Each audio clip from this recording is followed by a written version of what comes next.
কোরআন এবং হাদিসের মধ্যে সব কিছু বর্ণনা করেছে। তা আজকে রাত্রিটি শবে বারাত। সব শব্দটা একটা ফার্সি শব্দ। এর অর্থ হচ্ছে, অনেকে বলেন যে ভাগ্যের রাত্রি বা মানুষের জীবন থেকে পাপ মোচনের রাত্রি। আজকের এই দিনটি আল্লাহ পাক বিশেষ গুরুত্বপূর্ণ করে পাঠিয়েছে। হযরত আবু হুরায়রা রাদিয়াল্লাহু তাআলা আনহু হতে একটা হাদিস বর্ণিত আছে। তিনি বলেন যে নবী করিম সাল্লাল্লাহু আলাইহি ওয়াসাল্লাম বলেছেন, লাইলাতুল নিসফিল শাবান, এই শাবান মাসের মধ্যরাত্রি, সে দিনটাকে তোমরা কি জানো? তিনি বলেন এই দিনটি হচ্ছে অতি বরকতময় গুরুত্বপূর্ণ একটা রজনী। কারণ এই দিনে আল্লাহ পাক তিনার গুনাহগার বান্দাদের দিকে তাকিয়ে বলেন, হে আমার দুনিয়ার গুনাহগার বান্দা, হে আমার বান্দাদার কে আজকে তোমরা আছো যে আমার কাছে তোমরা ক্ষমা প্রার্থনা করবে, আমার কাছে তোমরা ক্ষমা চাইবে? আর কে আছো তোমরা আমার কাছে ক্ষমা চাও? আমি আজ আল্লাহ আমাদেরকে ক্ষমা করে দেবো। আল্লাহ এই প্রতিশ্রুতি, এই কথা ঘোষণা করেছে এই রাত্রি। এবং হাদিস শরীফের মধ্যে বর্ণিত আছে যে এই শবে বারাতের রাত্রিতে আল্লাহ পাকের নবী বলেন যে আল্লাহ পাক ঘোষণা দিয়েছেন যে বনি বকর, বনি কাল এবং বনি আদ, এই তিনটি গোত্রে যতগুলো ছাগল বকরি রয়েছে, সে ছাগল এবং বকরির গায়ে যতগুলো লোম আছে, সেই পরিমাণ গুনাহগার বান্দাকে আল্লাহ পাক ক্ষমা করে দেবেন। ভাবুন যে একটা ছাগল বকরির গায়ে কতগুলো লোম থাকতে হবে।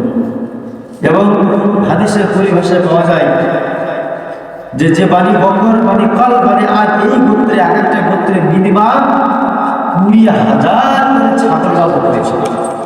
20,000 একটা ছাগলের লোভই যদি এখন এই ছেলেটাকে করতে দেওয়া হয়, তো করতে করতে পাগল হয়ে যাবে, বলে শেষ সম্ভাবী। তাহলে 20,000 যদি ছাগল বকরি হয়, তাহলে কতগুলো লোভ হবে? তো আল্লাহ পাক ঘোষণা করেছেন যে আমি কতগুলো গুনাহগার উম্মতকে, গুনাহগার বান্দাকে আমি এদিনে ক্ষমা করে দেবো।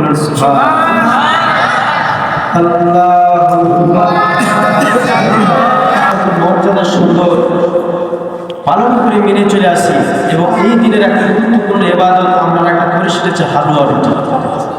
এই শবে বারাতের রাত্রিতে আমরা হালুয়া রুটি খাই। এই নিয়ে অনেকে ফতোয়া করে যে হালুয়া রুটি কোথায় পেল? হালুয়া রুটি খাওয়া বেদাত, হালুয়া রুটি খাওয়া যাবে না। একজন একাধ নানা রকমের কথা বলে। আমি জুম্মাতে আলোচনা করেছিলাম যে হালুয়া রুটি এই দিনে এই জন্য করা হয় যে নবী করিম সাল্লাল্লাহু আলাইহি ওয়াসাল্লাম তিনি হালুয়া, মধু এবং রুটি, নরম রুটি, এই খাবারগুলো তিনি অত্যন্ত পছন্দ করতেন, ভালোবাসতেন। এই খাবারগুলো খেতে ভালোবাসতেন। এবং নবী করিম সাল্লাল্লাহু আলাইহি ওয়াসাল্লামের একটা হাদিসে আছে যে কেউ যদি প্রতিনিয়ত কালো জিরে বা কাল জিরে আর মধু খায়, মৃত্যু ছাড়া দ্বিতীয় কোনো অসুখ সেই ব্যক্তিকে গ্রাস করতে পারবে না। কোনো অসুখ হবে না তার মধ্যে। মধু এবং কালজিরা। বর্তমান বিজ্ঞানীরা গবেষণা করে বলছেন যে পৃথিবীতে যতগুলো প্রাণী রয়েছে, প্রত্যেকটা প্রাণী হয় ভাইরাস, নয় ব্যাকটেরিয়া, নাহলে কোনো জীবাণু তারা বহন করে। প্রত্যেকটা প্রাণী কিছু না কিছু ভাইরাস, জীবাণু, ব্যাকটেরিয়া, রোগ সৃষ্টিকারী ছত্রাক কিছু না কিছু বহন করে। কিন্তু মৌমাছি একমাত্র প্রাণী আছে যে প্রাণী কোনো প্রকার রোগ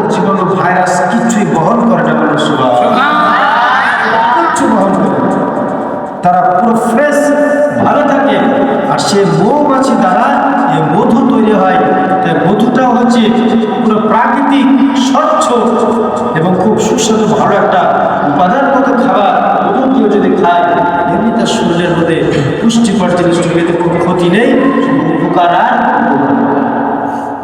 তাই নবী করিম সাল্লাল্লাহু আলাইহি সাল্লাম এই দিনে তিনি হালুয়া এবং রুটি খেতে পছন্দ করতেন।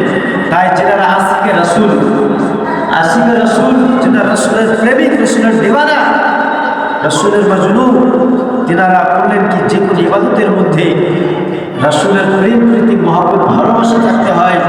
তাই তিনারা বললেন এই দিনে একটু হালুয়া তৈরি করলেন, রুটি করলেন, হালুয়া রুটি তৈরি করে রোজাদার ব্যক্তিদেরকে হালুয়া রুটিতে ইফতার করালেন।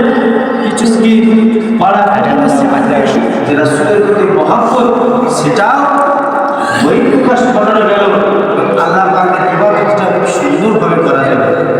তাই হালুয়া রুটি খাওয়া যাবে এবং হালুয়া রুটি এত কোনো হারাম নাপাক জিনিস তৈরি নয়, এটা হারাম বেদাত হবে। কেউ কেউ বলে যে নির্দিষ্ট করে ডেট করে আপনি এই খাবারটা খাচ্ছেন কেন, সেই জন্য বেদাত। আরে খাবার নির্দিষ্ট ডেট করে কোনো জিনিস খাবার বেদাত হয় না, কোনো বেদাত হয়। ঈদের দিন তো আমরা সকলে জানি বুন্দিয়া রান্না করে, পায়েস করে, লাচ্ছা করে, একটা তো নির্দিষ্ট দিন করে আমরা করি। সেই দিনে তাহলে বুন্দিয়া লাচ্ছা সবাই খাওয়া যাবে বেদাত? আসলে ওরা খাবে না, তাই কাউকে খেতেও দিবে না। আবার ওদেরকে আপনার মধ্যে যে মধ্যে হালুয়া খা, একটা দিলে দুটো আর দুটো নয়, একটা দেন আর চেয়ে যাবে। আপনি ওদেরকে আপনার মধ্যে যে দেবেন, নিয়ে এসে একটা হালুয়াটা খেতে দেবেন, 2 পিস দিলে ওরা 8 পিস না, ভালোই তো লাগছে খেতে, তখন খুব খেয়ে দেবে। আর চাষা হচ্ছে বিনাকে গিয়ে বলবে এগুলো খাওয়া বেদাত, এগুলা খাওয়া হাতে শোনা থেকে দেবে। হাদিসের দলিল হচ্ছে কোনো কিছু করার জন্য দলিলের প্রয়োজন হয় না, কোনো কিছু নিষেধ করতে গেলে আগে দলিলের প্রয়োজন হয়।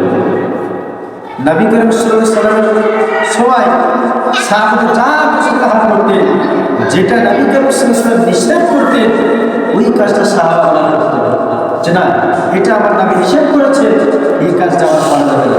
বাদ বাকি সাহাবারা যা খুশি তাই করতেন। তাই এটাকে বিদআত বলতে হলে, এটাকে নাজায়েজ বলতে হলে আগে তোমাকে বিদআত এবং নাজায়েজের দলিল দিতে হবে। আলেমের ক্ষমতা নাই যে হালুয়া রুটি খাওয়াকে বিদআত বলবে, নাজায়েজ বলবে, কারণ ক্ষমতা নেই। তো যাই হোক, যে যা বলছে বলুন।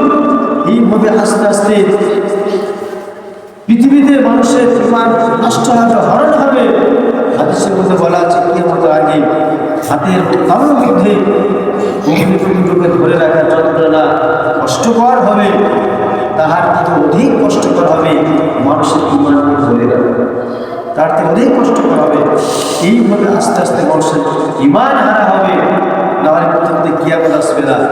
যাই হোক, এইটা হচ্ছে গুরুত্বপূর্ণ ফজিলতপূর্ণ রাত্রি, শবে বারাত, ভাগ্যের রাত্রি। আল্লাহ পাক প্রতিটা মানুষের 1 বছরে ভাগ্য লিপিবদ্ধ করে এই রাত্রি। আগামী আজ থেকে নিয়ে আগামী 1 বছর সে কিভাবে চলাফেরা করবে, কিভাবে উঠা বসা করবে, কিভাবে আমল করবে, তার সমস্ত কিছুই এই আজকের রাত্রিতে লিপিবদ্ধ করা হবে। তা আজকে রাত্রিতে আমাদেরকে ইবাদত বন্দেগী করে আল্লাহ সন্তুষ্টি অর্জন করতে হবে। তাহলে পরে আল্লাহ পাক আমাদের আমল নামাতে, আমাদের ভাগ্যে ভালো কিছু লিখবে। এবং এই রাত্রির খুব গুরুত্ব আছে। নবী করিম সাল্লাল্লাহু আলাইহি ওয়াসাল্লামের হাদিসে বলেন যে কোনো ব্যক্তি যদি সারাদিন রোজা রাখার পরে এই রাত্রিতে আল্লাহ পাকের ইবাদত বন্দেগী থেকে রাত্রিকে অতিবাহিত করে, তাহলে আল্লাহ পাক সেই ব্যক্তিকে মাসুম নিষ্পাপ বানিয়ে দেন।